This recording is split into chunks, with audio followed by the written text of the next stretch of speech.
je me suis dit dans la tête que pour avoir la victoire à l'extérieur et dans le pays de l'adversaire même là, c'est pas KO.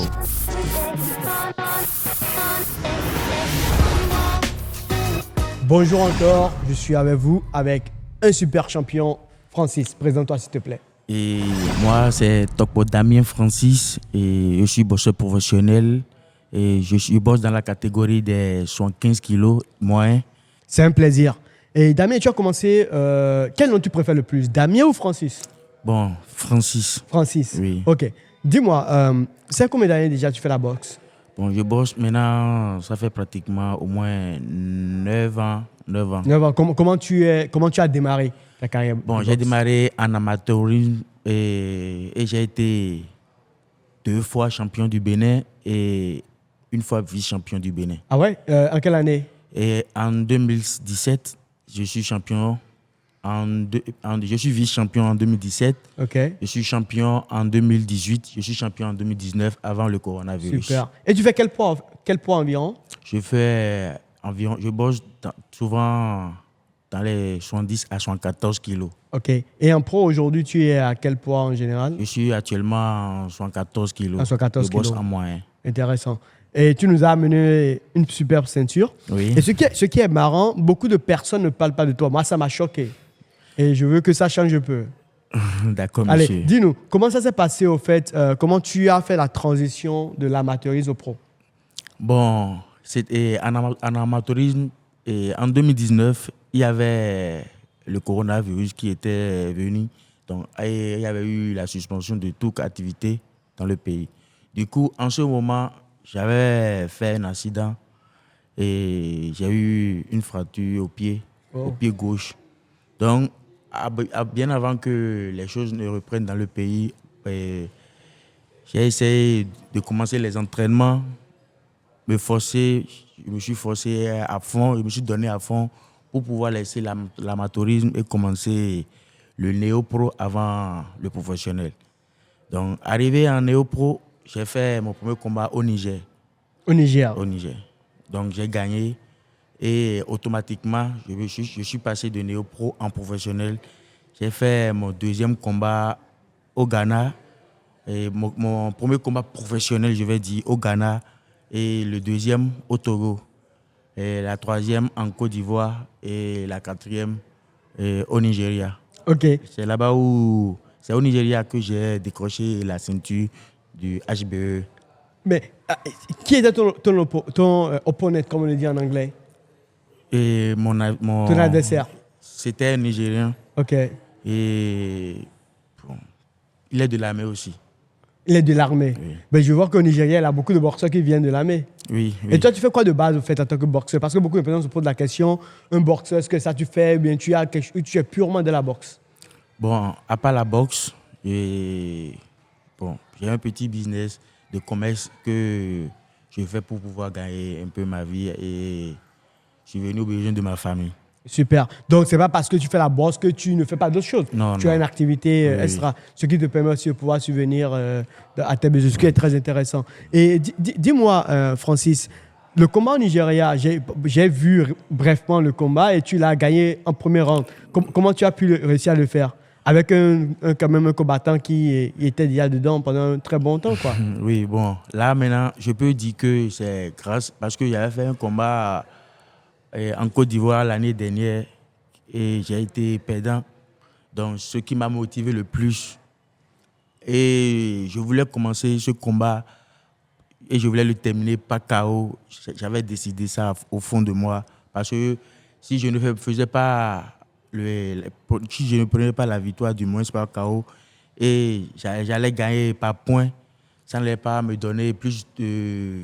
je ne serais pas heureux plus en frappant pas KO. Je vois. Donc, au fait, tu as dit deux choses qui sont intéressantes. La première des choses, c'est que tu as perdu déjà une fois. Oui. Donc, le fait que tu as eu à perdre déjà au Ghana t'a motivé à pouvoir quand même te préparer, mieux te préparer pour celui du Nigeria. Et ce qui est assez intéressant, tu t'es mis dans la tête que tu vas faire pas KO. Mais parfois on dit que c'est risqué de vouloir gagner par KO. Par KO. Parce que tu peux aussi épuiser ton cardio là en même temps. Exactement. Tu peux, en voulant faire 6 ronds, 8 ronds, et si tu décides de faire premier rond par KO, donc tu utilises plus d'énergie. Là, tu sais que tu vas frapper par KO. Mais si tu ne le fais pas, ça va jouer sur toi dans les prochaines ronds. Donc c'est un pari gagné, en fait. Oui, c'est un pari gagné, monsieur. Mais aussi, il faut savoir, parce que c'est réel, que même quand tu fais un combat et que ça va en décision, quand c'est pas chez toi, très souvent tu perds, même quand tu gagnes. C'est ça. Sauf si le combat est quand même assez déséquilibré, on voit que vraiment tu as gagné. C'est ce qui s'est passé en Côte d'Ivoire au moment où j'avais perdu mon combat. Le premier arbitre m'avait donné comme résultat, j'avais au moins 4 points d'avance sur mon adversaire. Mais les deux autres ont donné plus de points à mon adversaire.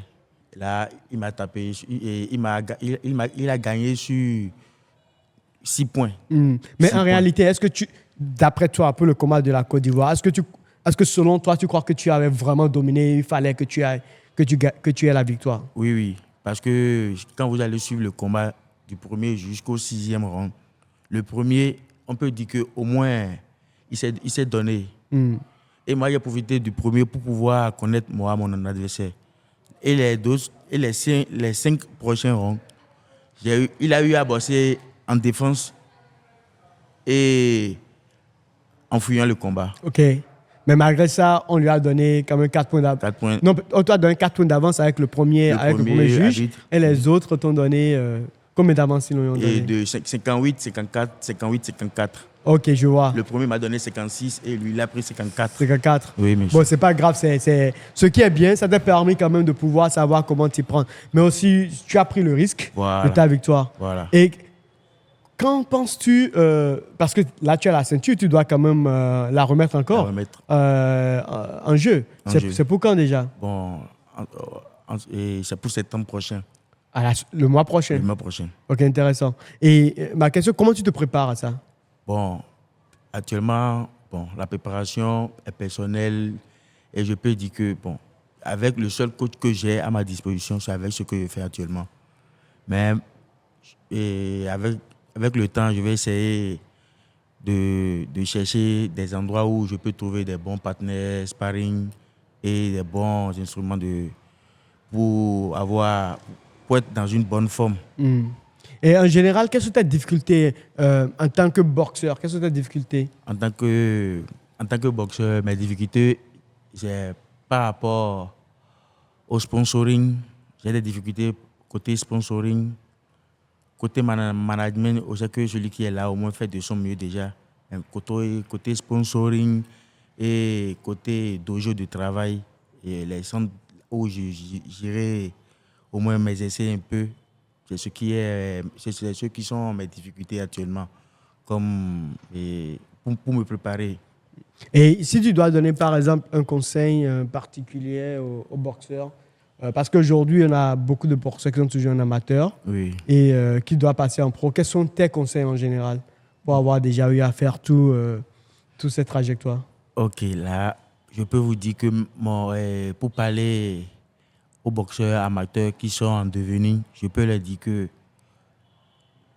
courage, je peux leur donner beaucoup de courage, beaucoup de concentration et à la fin, je peux leur dire que côté professionnalisme de la boxe, il faut forcément avoir un bon manager avant de rentrer dedans. Sinon, quand tu n'as pas un bon manager, tu peux tout faire, mais tu vas revenir là où tu as quitté. Mais quand tu as un bon manager, lui va te propulser. Par exemple, je suis venu ici grâce à mon manager. Isaac. Je suis là. Si ce n'était pas grâce à lui, je ne serais pas là. En effet. Donc, c'est parce que j'ai fait le choix. Bon, je ne suis pas en train de dire que j'ai fait le bon choix à 100%, mais j'ai fait au moins à 80%. Et c'est en moi que j'ai fait le bon choix côté management. Big up pour Isaac alors. Oui, big up pour Isaac. Et ce qui moi m'a vraiment touché, c'est le fait que après l'accident, parce que tu étais tout seul. Oui. Et comment tu as pu passer parce qu'un accident de fracture et que tu as eu et malgré ça tu es resté là tu t'es soigné. Comment ça s'est passé jusqu'à la réadaptation? là, je vais vous dire que, bon, avec l'aide de quelques amis de ma femme, je vais dire que, bon, je suis revenu plus que fort qu'avant grâce à ce que je pense et dans ma tête. Et ce que je pense dans ma tête, c'est que je peux y arriver. C'est pas grâce à ces accidents aux fractures que j'ai reçues que je vais être découragé. Je me suis dit ça et c'est ça qui m'a motivé encore. Parce que sinon, j'ai eu une fracture. Quand je suis en train de travailler, j'aurai des douleurs. Mais je n'ai pas regardé tout ça là. Je me suis dit que jusqu'à ce que j'ai dessiné, j'ai fait des tatouages de ceinture sur moi, m'a encore plus motivé et m'a permis d'avoir au moins d'aller vers mon objectif. Parce que mon objectif est d'aller boxer dans les 4 grandes divisions du monde et demeurer et être un champion du monde. Intéressant. Non, mais ce qui est bien, parce que avoir déjà une fracture de ce type, c'est pas facile. Pas facile. Et que tu as pu, quand même, malgré ça, tu t'entraînais. Je m'entraînais seul, je faisais l'exercice, j'allais sur YouTube, je regardais les exercices qu'un sportif qui a eu des fractures peut faire pour bien se rétablir côté marcher, courir, et faire les exercices d'esquive et faire les exercices d'équilibre sur ça jusqu'à... Je me suis entraîné sans personne. Je me suis entraîné moi-même à la maison, un peu, parce que je regardais beaucoup de vidéos. Donc, arrivé à un moment donné où je pouvais marcher, là, je sautais, j'allais voir mon coach. On faisait les séances de pompes, d'abdominaux, des cardio, de fitness avant de commencer les exercices de physique. Très intéressant. Déjà, c'était déjà une décision mentale pour toi de te lancer toi-même. Et malgré cette difficulté, tu as pris le temps de t'auto-éduquer. Voilà.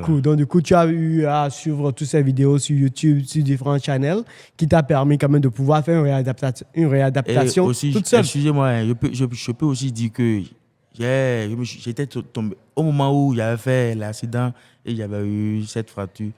Et le champion du monde de UFC, McGregor, c'est le lendemain, lui aussi, il avait fait un combat où son pied... Avec Dustin Poirier. Voilà. Je vois. Et son pied aussi est cassé. Ah, donc du coup, tu as cassé ton pied, le lendemain, lui l'a fait. Ce qui t'a donné une motivation. Oui. Donc, je voyais ses vidéos. Du coup, je me suis abonné à lui directement et suivre ses vidéos. Comment il se donne le courage. Parce qu'eux, ils sont déjà bien placés. Maintenant, tu vas voir au moins ce que lui va faire. Même si toi, tu ne peux pas faire tout ce qu'il va faire, au moins, fais au moins ce qui sera au moins à peu près. Intéressant. Donc, ce que je retiens aussi, c'est que la réussite, déjà, c'est une décision personnelle. Oui, monsieur. Éventuellement, il y a forcément des contraintes. Tu n'auras pas beaucoup de sponsors ou tu n'as pas tous les fonds qu'il faut. Mais quand même, le fait que tu as gravé ce logiciel dans ta mémoire, ça te permet quand même de pouvoir être persévérant dans ce que tu veux. Mais franchement, mes félicitations et courage pour ce que tu fais. Et encore, ce que moi, je veux aussi apprécier, c'est franchement amener une ceinture du Nigeria et battre quand même un grand combattant, pas KO. C'est un truc vraiment appréciable. Et HBE Nigeria, c'est quand même une grande promotion qui est connue de tous. La ceinture est là, donc vous pouvez le voir. Et tu as normalement à remettre la ceinture le mois prochain. Le mois prochain. En jeu encore. En jeu, dans le même pays. Dans le même pays. Oui. Donc, on t'a déjà étudié en tant que boxeur. Comment tu te prépares vraiment à... Tu veux aller encore pour un KO ou comment tu penses le faire cette fois-ci? Je pense aussi aller par KO. Parce que depuis ma défaite en Côte d'Ivoire, je me suis dit dans la tête que pour avoir la victoire à l'extérieur et dans le pays de l'adversaire même là, c'est pas KO. C'est pas KO. Oui, pour éviter tout manigance, toute corruption. C'est de frapper pas KO. Super. Et tu as une idée de qui serait ton adversaire cette fois-ci? Avec les informations que j'ai reçues, ça pourrait être aussi un champion de la même division. OK. Et on fera les mêmes catégories aussi. Intéressant. Et quels sont tes rêves d'ici, où tu te vois d'ici 2-3 ans? Bon, mes rêves d'ici 3 ans, c'est d'avoir des combats qui vont me propulser vers l'Occident. Des contrats avec des maisons et pour avoir au moins plus de visibilité. Je vois. Moi, La visibilité, je crois, c'est un truc assez important pour tout athlète. pour tout athlète. Donc, et encore, c'est pas facile aussi de pouvoir être persistant comme tu es. Je suis sûr que tu vas y arriver. Amen. Merci beaucoup, monsieur. Non, déjà, c'est un plaisir. Maintenant, une autre chose durant ta carrière, ok? Qu'est-ce qui t'a poussé à prendre la décision d'aller vers la boxe? Ce qui m'a poussé à aller vers la boxe. Bon, avant, excusez-moi pour ma réponse. Hein. Bon, parce que je vais déconner un peu. Oui, vas-y, déconne, c'est ouvert. Ok. Déconne. J'étais gardien de but. Ok, J'étais un gardien de but. ok. Et je restais dans les buts. J'ai resté dans les buts pour mon collège où j'ai fréquenté, où j'ai eu mon bac, mon brevet, mon bac. C'était quel collège? Et le CGNOKOE. Ok, donc tu étais gardien de but pour l'équipe du CGNOKOE. On allait au championnat, on allait sortir finaliste, on sort des fois demi-finaliste. Bon, mais j'étais numéro 2 et quand mon supérieur est passé, j'étais devenu le numéro 1. Ok, gardien permanent. Oui. Et aussi dans mon club, là où je joue, Horizon FC, je suis le numéro 1 là. Donc tu as eu à jouer aussi pour Horizon FC. Oui, ok. FC. En tant que gardien de but toujours. Voilà. Et beaucoup de sportifs, beaucoup de joueurs, je vais dire, me connaissent. Ok. Donc, il fut un temps, on avait une compétition vers Adja. Et je voulais faire une relance quand j'avais mal placé le ballon ou je n'avais pas joué le ballon, mais plus, au contraire, une pierre. Ah ouais? Oui. Et donc tu as joué la pierre à la place du ballon? Le ballon. Et ça m'a débattu le genou. Là, en ce moment, on m'avait sorti. Ça n'allait pas. Je faisais tout, ça n'allait pas. Je me suis dit que le fait de laisser le sport, au moins, j'ai un ami dans mon quartier et lui, il faisait la bosse chez les Bocaux. Donc, je le voyais s'entraîner, il s'entraîne. Des fois, quand il veut aller à l'entraînement, je le suis pour pouvoir au moins lui garder son sac, comme en tant qu'ami. Mais arrivé là-bas, j'ai vu que ça a commencé par m'intéresser. Les mouvements, les esquives. J'ai vu qu'au moins, pour ne pas faire la bosse, pour être quelqu'un dedans, ou être un champion, grand champion dedans, au moins je peux faire ça pour me défendre. J'ai commencé. Là, j'ai eu du goût. Donc, il y avait mon premier championnat en 2017. Quand le coach m'avait demandé si je pouvais aller, avec ma performance, je pouvais aller faire quelque chose. Donc, avec la peur aussi, j'ai accepté, je suis parti et j'ai été vice-champion du Bénin.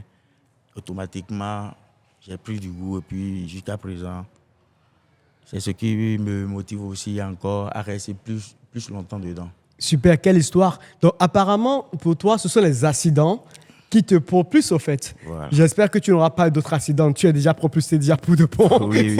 Parce que là, tu as eu ton premier accident et tu as été déboîté. Tu as commencé la bosse et tu l'as embrassé. Et du coup, tu as testé un combat et tu t'es rendu compte que tu étais déjà vice-champion du Bénin pour ta première sortie. Oui. Mais félicitations. Donc, je crois que ce sont des histoires assez appréciables. Vas-y. Parce que je suis vice-champion parce qu'en finale, cette année, en 2017, la finale, c'était contre Runkpevi Justin de force armée. C'était un militaire. Bien sûr. Lui, il boxait au moins 10 ans avant moi, mon arrivée. Eux, ils boxaient plus de 10 ans passés avant moi. Il a beaucoup d'expérience puisque voilà. tu as... Donc, le combat a commencé. Les dirigeants qui sont là ont vu que ce combat allait mal se terminer. Parce que je suis un novice qui était face à mon supérieur. À un pro, quoi. Il avait 10 ans quand même. Non, mais Runkpevi Justin, c'est une icône de la boxe au Bénin. Voilà. C'est une icône de la boxe au Bénin. On a commencé, on n'a même pas fait une minute. Un dirigeant est venu, il a arrêté le combat. Que de ne pas se fâcher contre sa décision, mais ce combat, c'est un combat risqué. Ah ouais, mais est-ce que tu tenais le coup au début? Parce que s'il a arrêté pendant une minute, peut-être que tu ne tenais pas le coup. Bon, quand on avait commencé, j'ai eu 2 dilets de gauche. OK. Les 2 dilets de gauche, j'ai paré un et un m'a touché. OK. Et quand ça m'a touché, je ne sais pas si la manière ou bien le poids que j'ai reçu qui a fait peur aux dirigeants. Bon, pour eux, la force de mon adversaire était plus, au moins 3 fois, 4 fois de plus que la mienne. OK. Donc, ils ont décidé d'arrêter le combat. J'imagine. Nommer vice-champion et l'autre champion. On voulait nous donner tous 2 médailles et la première place. Oui. Mais l'autre, comme c'était mon doyen et mon supérieur, eux, ils ont fait l'équipe nationale. Ça leur a donné plus d'avantages à être le champion. OK. Mais encore, peut-être ça t'a préservé aussi parce que parfois les combats, ce n'est pas de l'amusement. Ça pourrait peut-être te mettre en repos pendant une année, quoi. Parfois, ça dépend. Donc, mais avant ce combat, est-ce que tu as eu affaire à éliminer beaucoup de personnes avant lui? Oui. Combien de personnes environ? Au moins 4 personnes. OK. Et sur le plan national? Oui. Et super. Départemental, 2 personnes. National, 2 personnes. Et il était la 3e. OK. Donc, du coup, c'est pas, tu as mérité, au fait, ta position. Mais ce qui aussi est bien, parce que là, c'était ta première performance, du coup. Oui. Après, tu as commencé, tu as allumé 2, après c'était lui. Oui. Donc, du coup, tu n'avais pas aussi beaucoup d'expérience de ce type de calibre. Non. Donc, c'est compréhensible. J'ai commencé 6 mois. Comme ils ont vu qu'au moins, j'ai un peu de qualité, on m'a propulsé. Normalement, je ne pouvais pas participer au championnat. Normalement. Mais ce qu'ils ont vu en moi les a poussé à me mettre dans le championnat. Dans le championnat, super. Mais une question assez bête. Si aujourd'hui, tu revois le même Ronquavi en son prime, OK, considérons parce que là n'est plus dans le prime. Si en son temps, tu le revois en son prime, est-ce que tu crois qu'aujourd'hui, tu peux lui tenir à la défaite? Merci pour la question. Et si je vous disais que je vous répondais qu'on a eu à faire au moins un sparring avant mon combat pour le Nigeria. Ça ne m'étonne pas. Parce que pourquoi ça ne m'étonne pas? En général, j'ai remarqué que la majorité des athlètes, ils adorent voir les gens les surpasser. Voilà. C'est ça on veut, quoi d'autre? C'est ça. Comment était passé le sparring? Même le jour-là, on a fait un bon combat. Et le jour-là, sans vous mentir, et si lui-même il ne va pas mentir, il peut dire que mon petit là, qui me suit là, il est bon. Il est bon. Super. Nous sommes avec Francis, un des grands champions du Bénin, pas très connu, mais c'est important que vous commencez par connaître vos champions. Tenez un titre de Heritage Boxing Entertainment du Nigeria, qui ira défendre quand même ce titre encore en septembre. On va le supporter et courage à lui. Merci beaucoup, Justin a eu à faire quand même beaucoup de choses avec toi, Francis. Donc je crois qu'il t'a transféré déjà la vibration d'un champion. Oui, et dis-nous, qu'est-ce que tu nous promets pour le Nigeria? Je vous promets la victoire. Je revois ces ceintures ici. Ça là, c'est obligatoire. Allez, tu leur promets ça à eux. Voilà. Je vous promets de ramener la ceinture et encore plus